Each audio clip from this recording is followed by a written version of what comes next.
Good morning, everybody. Bob Tallman here on behalf of Rebecca Barksdale and John Fletcher. Just thought I'd bring you a little country view of the day, of the blessings that I get to live with. You need to understand, my buddy John and I, we travel the country wide, mostly in Texas, and we talk about country lifestyle. Well, 72 years ago, I was born into country lifestyle, and when I think about empowering seniors for 2020 in this virtual event, I have to also consider the fact that yesterday, 10 years ago, 20 years ago, 40 years ago, life was a little different, even in the country. And yes, it's a blessing, but it's trying as well to live in the country. But I so love to have people of all ages come to the country to see us. And maybe we can organize a trip like that someday. Let me take the opportunity, first of all, being a senior, and for all of you that may live in a more urban than rural environment, that yes, we're blessed to be out here, but our days run a little longer because they start before the sun comes up and end sometimes long after. Cattle, livestock, horses, people, things that, all go with the country lifestyle. As I'm very honored to come into your home this morning or wherever you might be, I want you to think about a couple of things. I grew up in the country like a lot of you did, without running water in a house, a one-room schoolhouse, way out in the middle of the high desert in Nevada. You can call it Nevada if you want to, like Texans do. But that was a great remembering factor for me. As I got a little older, we moved to town, and then I got involved in 4-H and FFA. But I always stayed with my country roots and then got in the rodeo business. The rodeo business has allowed me to travel all over the world, 5 different continents, stay with a Western lifestyle.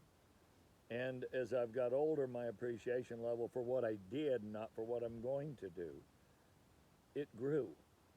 And as I go to rodeos in NRG Stadium in Houston, or the Dickies Arena in Fort Worth, or the Big Reno Rodeo, or the Calgary Stampede, and I see people of all ages, 8 to 80, who come to watch a rodeo and be involved, they want that country lifestyle of that environment of tall crowned hats and high heel boots and bucking horses and, calf ropers, team ropers, all of those kind of things that stay prevalent today with this lifestyle.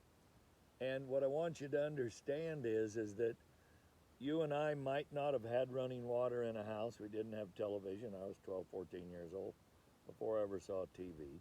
I didn't know what the news was by the man on the TV screen at 5 o'clock, 100 miles away or 1,000 miles away. And it seemed like we got along pretty fine. Today we base ourselves on these electronic devices, this video screen, with computers. And we seem to find a desire to be mongers of information and get more information as quick as we can get it. Whether we retain it or not, that's our lifestyle. I'm not buying that. I'm not buying that. In the country way of life, it sometimes is hard. Yes, you have freedoms of space to look out across the pasture to see some cows and some horses. Yes, you have an opportunity to do a different business in agriculture. This seems free. I do believe that it's kept me younger, first of all, due to the physical work. Secondly, due to the mentality of being able to make the decisions of the beef I raise is going to feed people in the Metroplex. I also understand that the physical work of packing a feed sack, farming, driving a tractor, the lifting, the lugging, the going, has kept me younger and in better shape. But on the other hand, I think it takes me away from the urban lifestyle of watching the news 12, 14 hours a day. What else can you do? Read the Bible. That's my out, but it's also my in. Daily testimonies, musings from John Fletcher every morning. When you think about the leaves changing color, it's easier to see in the country than it is in the city, I think, sometimes. But what does the country life do to give you more enjoyment? I do believe it's the freedom and the space. Now, I just passed my real estate test, and so I've got people coming to the country that want to live out here, coming from a city or a small town atmosphere, and they want space. They want 10 acres, they want 20 acres, or they want an acre and a house. But they want to have some animals, might be chickens. I honestly believe that the more animals you can surround yourself with, and kids and grandkids, if you're blessed to have them, are important. A country way of life having more in a multitude of animals of diverse nature, breeds, kinds, creeds, colors, are healthy for you. Not just, a dog and a cat, but if you can have some chickens, if you can have guineas, I don't care what it is, they give you a purpose, because anytime that you take an animal out of a wild nature and bring them into man's domain, you become responsible for them, for their vet care, their health care, their food source, their water source, and where they sleep at night and how they perform during the day, how they grow and reproduce. So if I can say this to all of you seniors and empower you to think about this, can you just go to visit once a month, once a week, and see the country?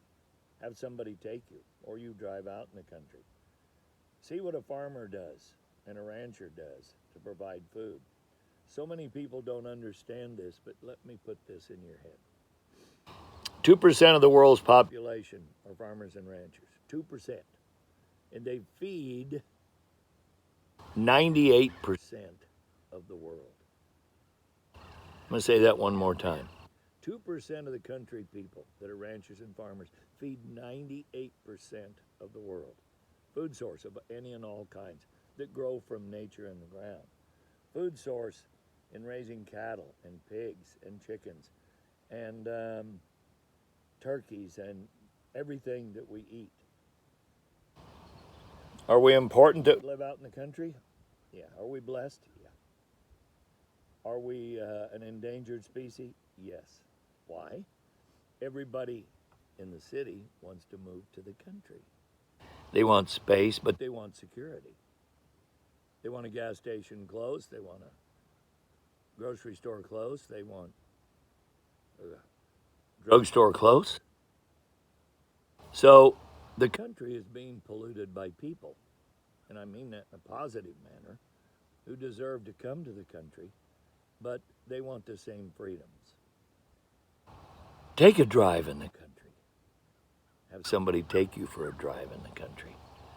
Think about when you're driving out through the country in the country lifestyle, it has a different set of hardships. I really do believe you all would love it. How blessed am I? Go to a bed and breakfast out in the country. Think about what they do to operate it and the freedoms that they give you. And then think about the pace of life. I would rather live a 12, 14-hour day of what some people would think is a hardship, but a work day, than I would an 8-hour day in an office. But you also need to understand something. God bless those people who will go to those cubicles, that operate those businesses, that surround all of us that live in the country in the field of agriculture. So when you take the full circle of life, if you base it on one thing, faith in tomorrow by your strength and faith in grace today in God, you'll be blessed, country living or not. Have an awesome day. And also remember this. If it wasn't for us seniors, our kids, grandkids, and great-grandkids wouldn't have a lifestyle. Do we ever get credit for that? Not often. We drive slower. We're in the way. Sometimes we shuffle a little. Don't change that. Keep shuffling. Keep walking. Keep talking. Come to the country and do the same.